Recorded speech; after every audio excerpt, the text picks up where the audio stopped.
कभी कभी ऐसा लगता है ना कि यार जिंदगी तो चल रही है बट मूव नहीं कर रही है।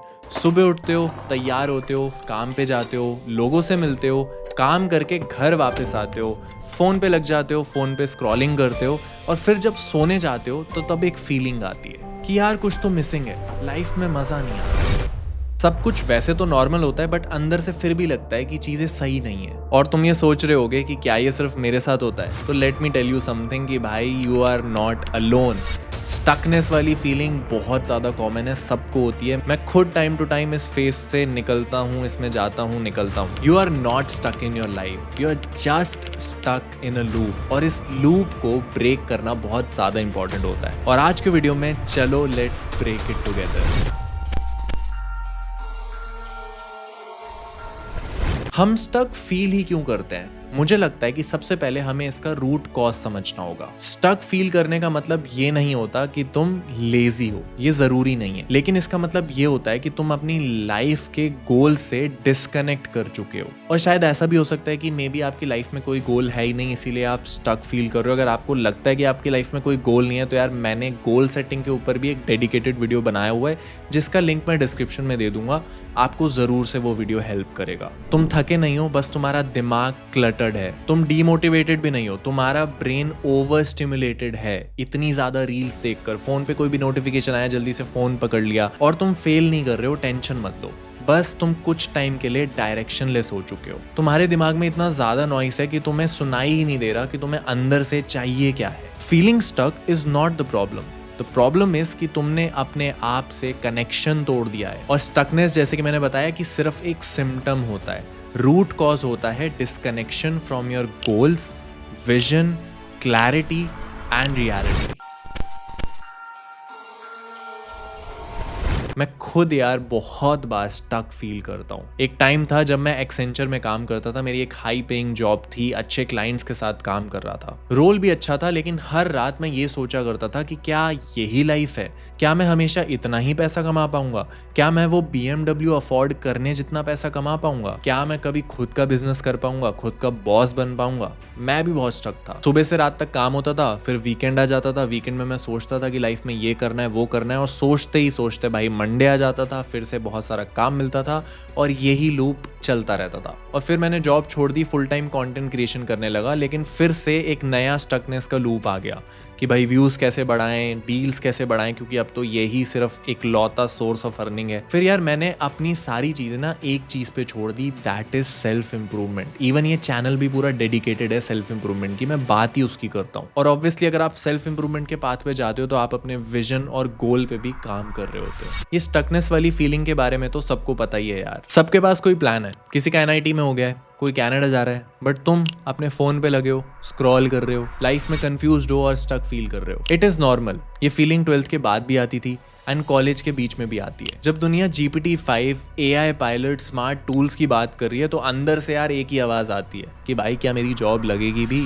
करियर बनाते हैं स्किल्स, एक्सपोजर और राइट इकोसिस्टम। और इसीलिए बना है मिराय स्कूल ऑफ टेक्नोलॉजी। यहाँ AI सिर्फ कोई थ्योरी नहीं, तुम खुद AI टूल्स बनाते हो डे 1 से। और इसके साथ साथ free MacBook and top mentors from Google, Amazon and Microsoft. और 3rd ईयर तक तुम पेड इंटर्नशिप भी कर रहे होते हो रियल कंपनीज के साथ। मिराय के पीछे हैं अर्पित सारदा, x JP Morgan and coding blocks के को-फाउंडर्स कार्तिक माथुर एंड वरुण कोहली, जिन्होंने 50,000+ स्टूडेंट्स को ट्रेन करा है। मिराय एक लॉन्च पैड है जहां तुम सिर्फ एक डिग्री नहीं, करियर बिल्ड करते हो। एंट्री मिलती है सिर्फ टॉप 20% स्टूडेंट्स को वाया मिराय मेंस। ऑनलाइन एग्जाम है, घर से दो। Last day to apply is 20th June and 21st को एग्जाम होगा। स्टक फील कर रहे हो? मे बी तुम नहीं, सिस्टम आउटडेटेड है। Try something new, build real stuff, apply to Mirai. Link is in the description.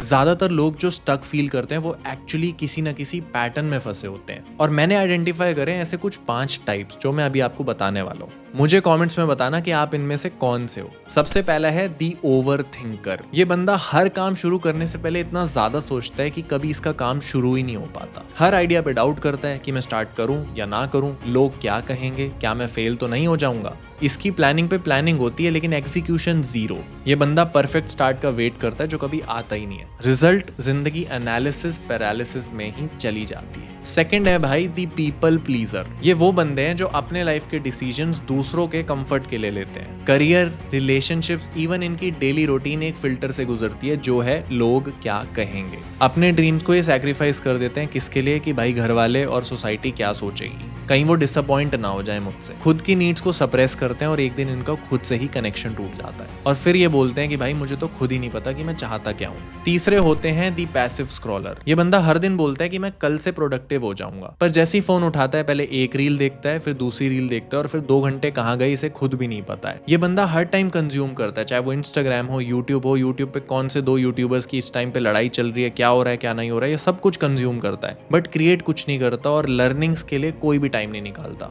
और फिर बोलता है कि भाई मेरे को मोटिवेटेड वाली फीलिंग नहीं आ रही। चौथे होते हैं दी परफेक्शनिस्ट। इस बंदे को हर चीज परफेक्ट चाहिए, अगर थोड़ा सा भी चीजें आगे पीछे हुई तो ये काम छोड़ देता है या तो फिर डिले कर देता है। इसने अपनी रूटीन बनाई सुबह 6 बजे उठने की, बट ये गलती से 7 बजे उठ गया और इसने पूरे दिन कुछ नहीं करा ये सोचकर कि भाई मैं कल से सुबह दोबारा 6 बजे ही उठूंगा। ब्लॉग लिखने बैठा, एक पैराग्राफ लिखा फिर डिलीट कर दिया क्योंकि इसे लगा कि भाई ये बढ़िया नहीं लिख रहा है। वर्कआउट स्टार्ट करा, 1 हफ्ते बाद वो भी छोड़ दिया क्योंकि इसे लगा कि रिजल्ट्स तो मिल ही नहीं रहे हैं और बॉडी में दर्द अलग से होता है। इनका माइंडसेट होता है या तो मैं करूंगा तो बेस्ट करूंगा या तो मैं कुछ भी नहीं करूंगा, जिसकी वजह से ये हमेशा एवरेज और बिलो एवरेज रह जाते हैं। 5वां है दी सेल्फ डाउटर। इससे मेरा बहुत ज्यादा ताल्लुकात है। ये वो बंदा है जिसको सब पता है क्या करना है, कैसे करना है, क्या होगा क्या नहीं होगा, बट ये खुद पे हद से ज्यादा डाउट करता है। क्या करना है, कैसे करना है, इसकी क्लैरिटी तो है बट कॉन्फिडेंस बिल्कुल नहीं है। हर बार यही सोचता है कि क्या मैं ये कर पाऊंगा, क्या मुझे ये करना चाहिए, लोग मुझे सीरियसली लेंगे, लोग क्या सोचेंगे, एक्सेट्रा एक्सेट्रा। ये बंदा स्टक नहीं है, बस अपने पोटेंशियल पे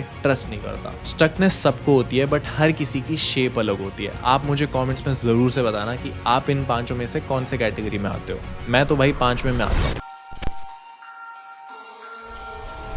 अब हम करते हैं सॉल्यूशन की बात, और मैं कोई भी फैंसी सॉल्यूशन नहीं देने वाला, लेकिन ये बहुत पावरफुल सॉल्यूशंस हैं जो मैं खुद ट्राई करता हूँ। जब भी मैं ऐसे फेज में फंसता हूँ मैं ये चीज़ें ज़रूर से कर रहा होता हूँ। सबसे पहला सॉल्यूशन है ऑडिट योर इनपुट्स। हमारा माइंड ना एक गार्डन की तरह होता है। जो भी हम कंज्यूम कर रहे हैं, देख रहे हैं, सुन रहे हैं, वो या तो हमारे लिए एक सीड की तरह काम करेगा, एक अच्छे सीड की तरह काम करेगा, या तो वो हमारे लिए वीड की तरह काम करेगा। हर रील, हर यूट्यूब वीडियो, हर न्यूज़, हर कॉन्वर्जेशन हमारे माइंड के एल्गोरिदम को प्रोग्राम कर रहा है। अगर तुम पूरा दिन ऐसे लोगों के साथ हो जो सिर्फ गॉसिप करते हैं, कंप्लेंट करते हैं, या आप ऐसा कंटेंट देख रहे हो जो पूरा नेगेटिव है ना, तो आपका माइंड भी वैसा ही बन जाएगा। सो कॉन्शियसली फिल्टर करना बहुत ज़्यादा ज़रूरी है। अनफॉलो करो ऐसे लोगों को जो यार दिखावा करते हैं, चाहे वो आपके दोस्त हैं, चाहे वो आपके इन्फ्लुएंसर्स है जिन्हें आप फॉलो करते हो, बेसिकली जो अपनी फेक लाइफ दिखाते हैं। ऐसे क्रिएटर्स को फॉलो करो, ऐसे पॉडकास्ट सुनो या ऐसी बुक्स पढ़ो जो तुम्हें पुश करते हैं ग्रो करने के लिए। और ऐसा ही एक यूट्यूब चैनल और इंस्टाग्राम पेज है हसल विद हरमन, आप उसे फॉलो एंड सब्सक्राइब कर सकते हो अगर अभी तक नहीं करा तो। खुद सोचो यार, जब तक इनपुट ही क्लीन नहीं होगा आउटपुट पावरफुल कैसे आएगा। तुम्हारा फोकस, तुम्हारी एनर्जी, सब कुछ उस पर डिपेंड करता है जो तुम एब्सॉर्ब कर रहे हो। सेकंड सॉल्यूशन है डीक्लटर योर एनवायरनमेंट। जब हमारे आसपास सब कुछ क्लटर्ड होता है तो हमारा माइंड स्कैटर्ड फील करता है। फोन का होम स्क्रीन अगर आप देख रहे हो, बहुत सारे रैंडम ऐप्स हैं जो सिर्फ टाइम वेस्ट करते हैं, तो वो भी क्लटर है। रूम में आपके कपड़े बिखरे पड़े हैं, वायर्स ऐसी ही पड़ी हुई है, चीज़ें आगे पीछे पड़ी हुई हैं, तो वो भी यार क्लटर है। आपका वर्क स्पेस एकदम बेकार है, बिखरा पड़ा है, तो वो भी क्लटर है। ऐसे लोग जो आपके आसपास बस कंप्लेन करते रहते हैं, जो चाहते नहीं ग्रो करना और आपको भी ग्रो करता नहीं देख सकते, वो भी क्लटर है। एक क्लीन स्पेस आपको एक क्लियर माइंड देता है। और मैं ये नहीं बोल रहा कि आप एक दिन में ये सारी चीज़ें कर लो। आप एक दिन में भी अपना सिर्फ डेस्क जहाँ पे आप काम करते हो उसको डीक्लटर करो। एक दिन अपने फ़ोन में उन इंडिविजुअल्स, उन ग्रुप्स को या तो ब्लॉक कर दो, या उनको लीव कर दो, या उनको म्यूट पे डाल दो, जो आपको लाइफ में ग्रो करने से रोक रहे हैं, आपको कहीं ना कहीं नेगेटिविटी देते हैं। थर्ड सॉल्यूशन है 7-डे डिस्कम्फर्ट चैलेंज। मैं तो यार बहुत ही सारे चैलेंजेस लेता रहता हूँ और अभी टाइम है कि आपको भी ऐसा एक 7-डे डिस्कम्फर्ट चैलेंज लेना है। हम स्टक फील करते हैं क्योंकि हमारा ब्रेन कंफर्ट के एडिक्शन में आ जाता है। नेटफ्लिक्स हो गया, स्क्रॉलिंग हो गया, शुगर कंज्यूम करना हो गया, गॉसिपिंग करना हो गया, ये सारी चीज़ें बड़ी एडिक्टिंग लगती है हमारे माइंड को। तो 7 दिन के लिए इंटेंशनल डिस्कम्फर्ट चूज़ करो। सबसे पहले तो सुबह 6 बजे उठो। डिस्कम्फर्ट होगा, बहुत लोगों के लिए होगा। देन उसके बाद हम सबसे पहले फ़ोन चलाते हैं। अपना फ़ोन मत चलाओ 6 बजे, वैसे भी शायद आपकी गर्लफ्रेंड या आपका बॉयफ्रेंड आपको मैसेज नहीं कर रहा होगा। जब भी आप डीप वर्क कर रहे हो अपने फ़ोन को साइड कर दो भाई, बहुत बढ़िया तरीके से काम कर पाओगे। No notifications, nothing when you are working. इन 7 दिनों में अपनी कोई टॉक्सिक हैबिट को ब्रेक कर लो। मे बी आपको रात को सोने से पहले बहुत ज़्यादा फ़ोन चलाने की आदत है जिसकी वजह से आपकी नींद उड़ जाती है, उसको ब्रेक करो। जंक फूड की हैबिट को ब्रेक कर सकते हो। Discomfort is not a punishment, it is the training ground of discipline. तुम 7 दिन में ही फील करोगे कि यार तुम्हारा विल पावर अब बढ़ रहा है, और जैसे जैसे विल पावर बढ़ेगा ये स्टकनेस कम होने लग जाएगी। फोर्थ सॉल्यूशन है start with a what do I want journal. हम स्टक इसीलिए भी फील करते हैं क्योंकि हमारा माइंड जो है वो अनक्लियर होता है, और उसमें जर्नलिंग हमारी बहुत ज़्यादा हेल्प करेगी। तो सिंपल सा रूल है, आपको हर दिन बस 10 मिनट निकालने, और सबसे पहले आपको लिखना है कि आपको अपनी लाइफ में क्या चाहिए, वो क्या चीज़ें हैं जिसकी वजह से आप स्टक फील कर रहे हो, और इस स्टकनेस से बाहर निकलने के लिए आपको क्या क्या एक्शंस लेने हैं। आप ये 10 दिन तक करके देखो। फिफ्थ सॉल्यूशन है set 1 non negotiable habit for 30 days. May be आपके लिए वो जिम जाना हो सकता है कि बाकी एरियाज ऑफ लाइफ में तो आप बढ़िया कर रहे हो लेकिन जिम आप नहीं जा पाते हो, तो 30 डेज तक एक चीज़ को नॉन नेगोशिएबल बना लो। मे बी एक नई स्किल सीखने पे आप लगा सकते हो कि रोज़ आपको आधा घंटा तो स्किल सीखनी है,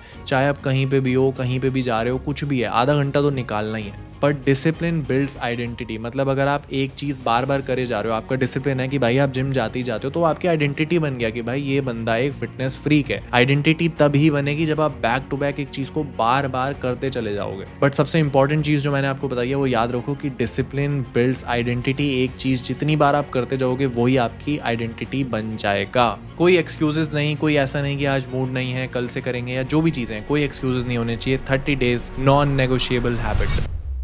जितनी भी मैंने चीज़ें आपको बताई है ये कोई मैजिकल हैक्स नहीं हैं, ये बेसिक चीज़ें हैं। अगर आप ये करोगे तो आई एम 100% श्योर कि ये स्टकनेस वाली फीलिंग आपके अंदर रह ही नहीं सकती।